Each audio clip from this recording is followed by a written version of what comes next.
Okay, hello everybody. My name is Stephen Murphy. I'm from the Centre for Alternative Technology. We recently published a report called Zero Carbon Britain 2030. So I'll be talking to you a little bit about that today. It's quite a big and complicated report. There's a lot of information in there, so I'm not going to be able to go into too much detail about all the specifics of it. But just to let you know, it is free to download from the website www.zerocarbonbritain.com.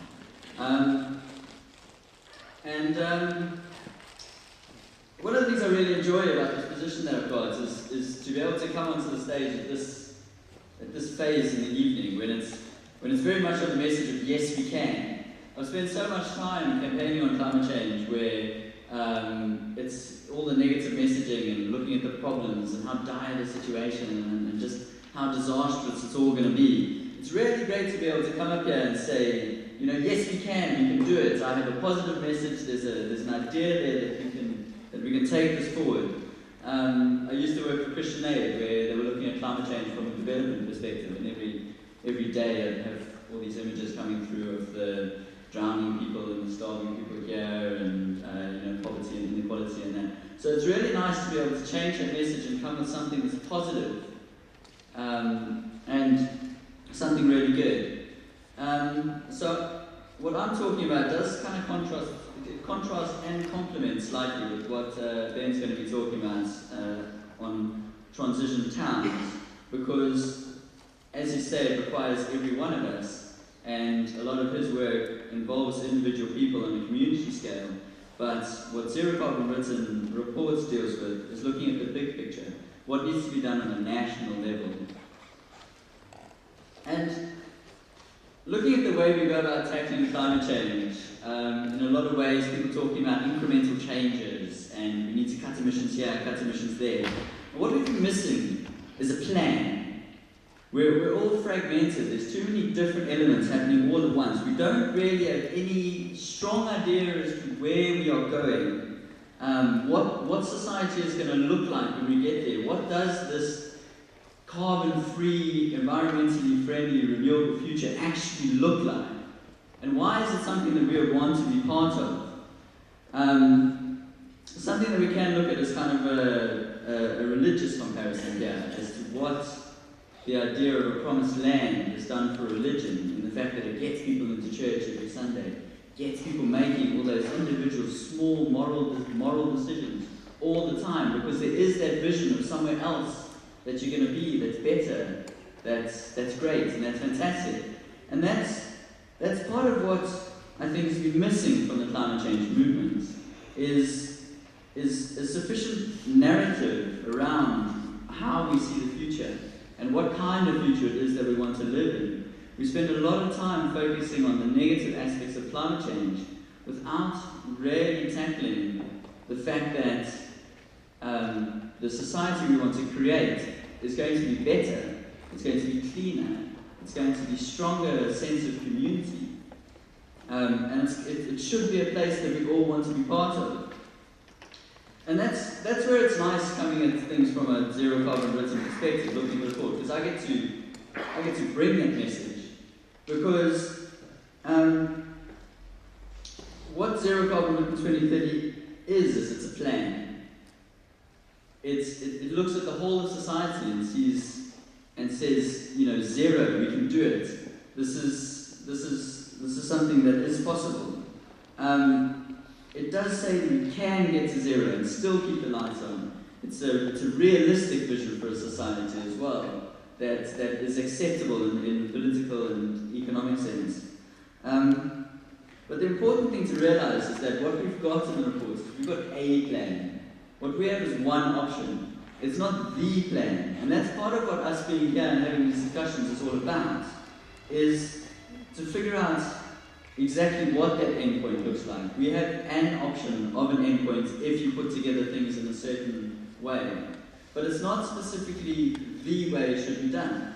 And we'll probably be the first people to hold up our hands and say, okay, you know, I can't agree with everything that's in the report. There's been so much discussion about what is in there and how we've gotten to that point. But at some stage we have to publish and say, okay, this is how we're going to do it.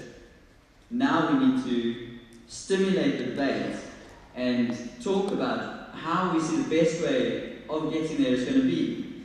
And that's part of what we want from people, is that we want them to challenge us on the report and really say, we don't like the way you've tackled this issue, we think there's a better way. And we say, okay, bring us some information so we can get together a better picture of what we want our society to look like in 2030. Because if we build that narrative around mitigation, it shouldn't, mitigation is one of those words we talk, we need to mitigate, we need to mitigate, we need to reduce, when possibly we should be talking about progressing and taking the society forward in a better way.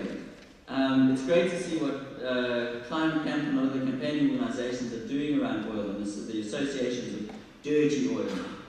And we need to create the same associations in a positive sense with what we're trying to do with renewables.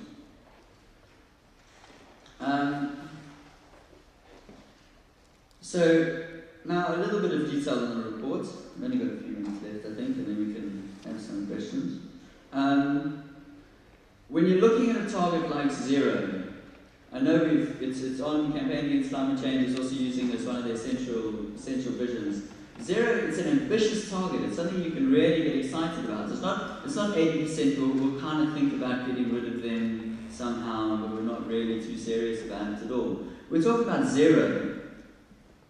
That's set the bar very high, and it makes government targets look like they're not really all that ambitious or doing that much, especially if government targets are looking at offsetting a lot of those emissions.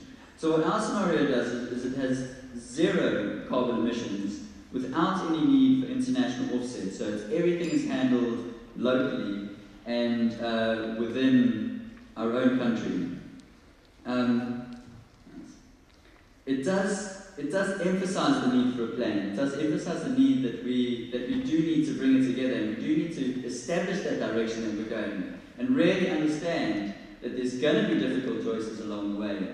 This is going to be a challenging time, but if we understand the endpoint, then public acceptance of those small difficult changes becomes a lot easier. So part of what the plan does is it also allows us to see that at some stage, it's a contentious issue, but we may need to increase our emissions in order to facilitate a faster decrease at a later stage.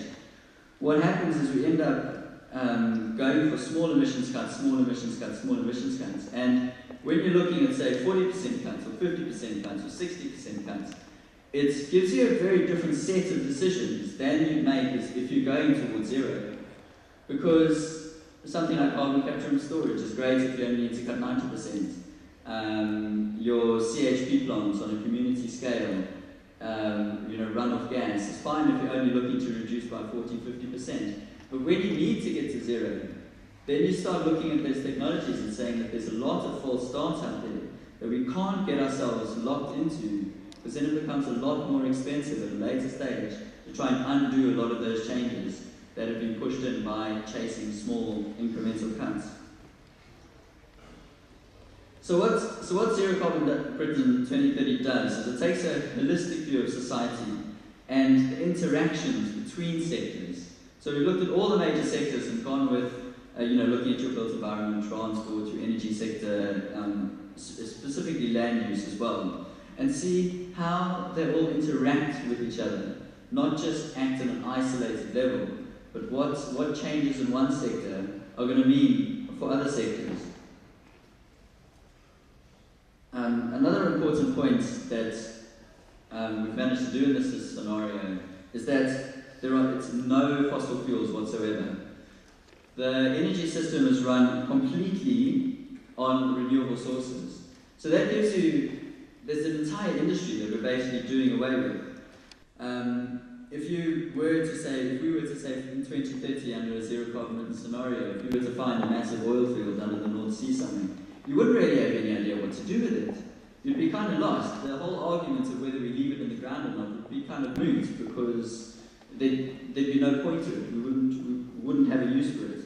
And that's quite an exciting fact, that we managed to get 5-star Loughborough model rating for it. And It's reasonably robust in that it survives all the weather modelling that they put their scenarios through. So what we've done is proved that with an entirely renewable energy system, we can keep the lights on. We can run an economy that is prosperous and successful and aspirational. And that's important in changing the way we think about renewables technology, because a lot of thinking at the moment is just that it is an alternative technology. It's something that you use to top up other existing suppliers, and it can't be used as baseload or as your main source of electricity. So what we've done is we've broken down some of those barriers, and we've set the challenge to say, yes, you can run it on a completely renewable system.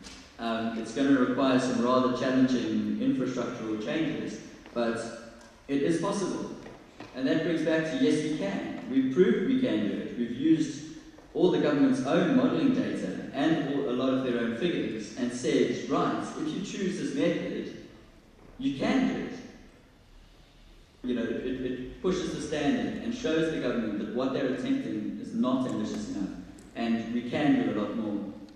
And I'd just like to close on just one thing, is I don't really think that we should underestimate what has been achieved by the environmental movement.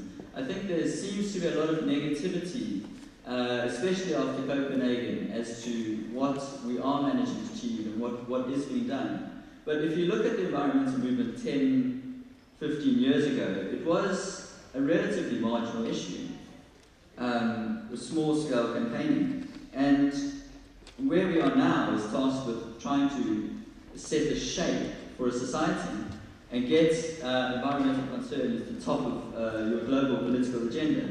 So I think that is a reason to be positive, and we can do it. And that if we are positive, and if we build a positive narrative around combating climate change, we can achieve the change we need.